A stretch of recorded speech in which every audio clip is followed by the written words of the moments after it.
Assalamualaikum warahmatullahi wabarakatuh. Saya di sini akan menjelaskan sedikit tentang teks cerita sejarah. Tolong disimak. Teks cerita sejarah dapat dipahami sebagai sebuah teks yang memuat mengenai penjelasan atau penceritaan suatu fakta dan peristiwa yang terjadi masa lalu. Teks cerita sejarah sendiri biasa digunakan untuk mencari asal-usul latar belakang munculnya benda atau terjadinya peristiwa sehingga memiliki nilai sejarah. Tujuan teks sejarah adalah untuk mengetahui kisah atau cerita yang terjadi pada masa lalu untuk dijadikan pelajaran atau hikmah atas peristiwa yang pernah terjadi pada masa lalu. Jenis-jenis teks cerita sejarah. Yang pertama ada fiksi. Teks cerita sejarah yang pertama itu fiksi atau biasa dikenal sebagai novel. Sebuah karya sastra, novel memang identik dengan karangan imajinatif, namun banyak novel sejarah yang memuat fakta sejarah tentang suatunya peristiwa. Dan yang kedua adalah non-fiksi. Non-fiksi atau biasanya dikenal dengan teks sejarah, berbeda dengan cerita fiksi yang mengandung sedikit karangan dari penulis. Bentuk teks sejarah non-fiksi murni berangkat dari fakta yang sebenarnya. Hal ini menjadikan teks sejarah lebih kuat dalam bagian peristiwa, bukan penceritaan. Ciri-cirinya ada judul pada teks sejarah memiliki sifat lebih eksplisit, sedangkan teks sejarah novel lebih implisit. Orientasi yang terdapat pada teks terdiri dari pengantar, tujuan, dan pendahuluan, sedangkan orientasi pada novel cerita sejarah memuat pengenalan tokoh dan latar cerita. Komplikasi dalam teks cerita yang memiliki sifat yang gradual, sedangkan cerita dalam novel sejarah mengandung sifat yang hierarkis. Mungkinlah itu. Resolusi yang terdapat pada teks cerita berisi kesimpulan, sedangkan bagian akhir dari novel sejarah berisi penyelesaian dari konflik cerita. Teks cerita sejarah tidak mempunyai koda, sedangkan novel sudah memiliki koda. Teks cerita sejarah memiliki menceritakan rangkaian peristiwa yang terjadi di masa lampau. Teks cerita sejarah memuat berbagai fakta yang terjadi. Teks sejarah disusun dengan diceritakan dengan runtut atau kronologis berdasarkan waktu terjadinya peristiwa sejarah tersebut. Hal penting dilakukan agar pembaca tidak salah paham dalam memaknai teks cerita sejarah.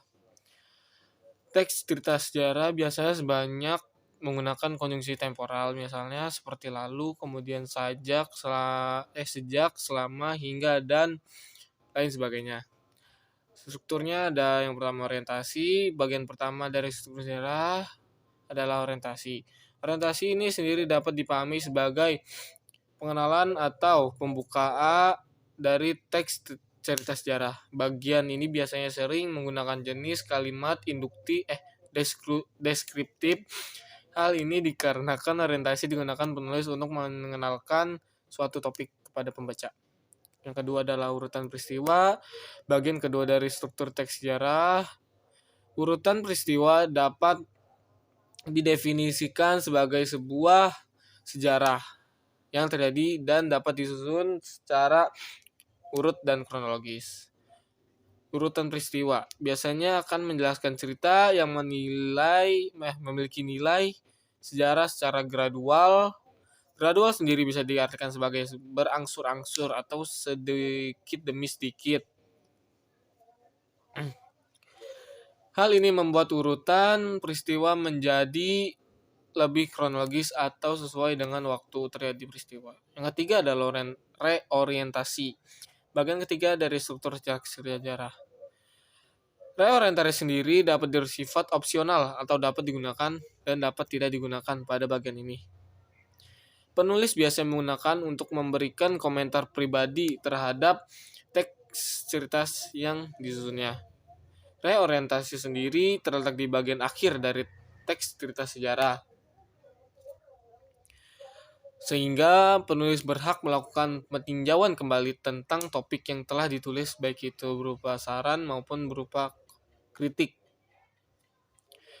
Dan yang itu adalah kaidah kebahasaan.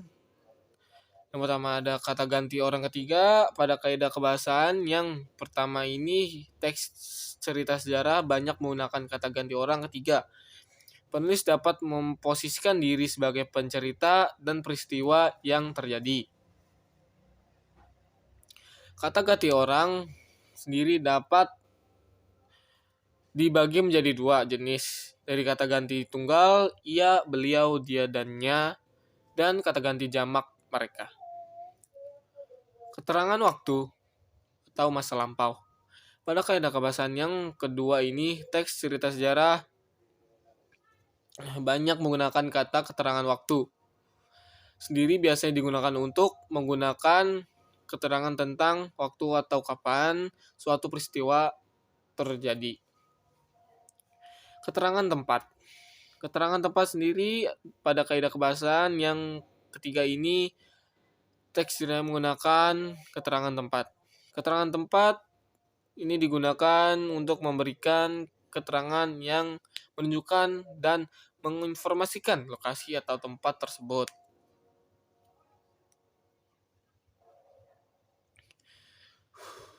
Konjungsi temporal atau waktu. Pada kaidah kebahasaan yang keempat ini, teks cerita sejarah menggunakan konjungsi temporal. Konjungsi temporal sendiri dapat dipahami sebagai sebuah kata untuk menghubungkan suatu, menandai waktu berdasarkan letaknya. Konjungsi temporal dapat dibagi menjadi dua kelompok, yaitu adalah intrakalimat. Intrakalimat sendiri adalah terletak dalam satu kalimat, misalnya seperti kata setelah, lalu, kemudian, dan lain seterusnya. Dan yang kedua ada antar kalimat. Konjungsi ini menjadi penghubung kalimat satu dengan kalimat lainnya, misalnya seperti sebelumnya dan lain sebagainya. Seperti kata selanjutnya, sebelumnya, dan ya. Konjungsi kausalitas atau sebab dan akibat. Pada kaidah kebahasaan kalimat kelima ini, teks cerita sejarah banyak menggunakan konjungsi kausalitas. Konjungsi kausalitas sendiri dapat diartikan sebagai sebuah kata yang menghubungkan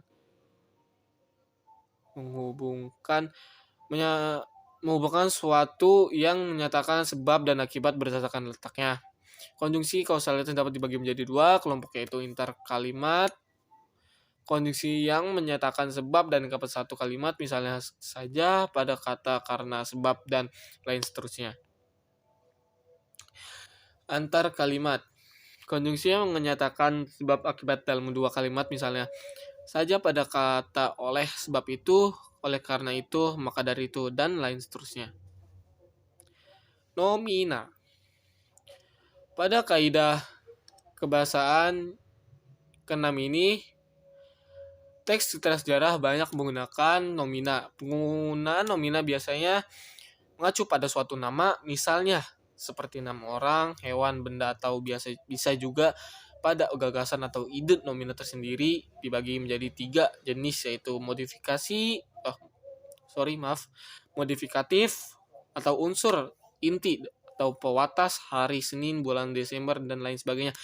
Yang kedua ada koordinatif, semua inti, hak, kewajiban tanah air, sandang, pangan, dan lain sebagainya. Yang ketiga ada apositif, keterangan, Raja Sriwijaya, Raden Sriwijaya, Soekarno, Soeharto, dan lain sebagainya. Dan yang ini adalah verba. Pada kaidah kebahasaan ketujuh ini, teks sejarah banyak menggunakan verba dalam menceritakan suatu yang terjadi pada sendiri.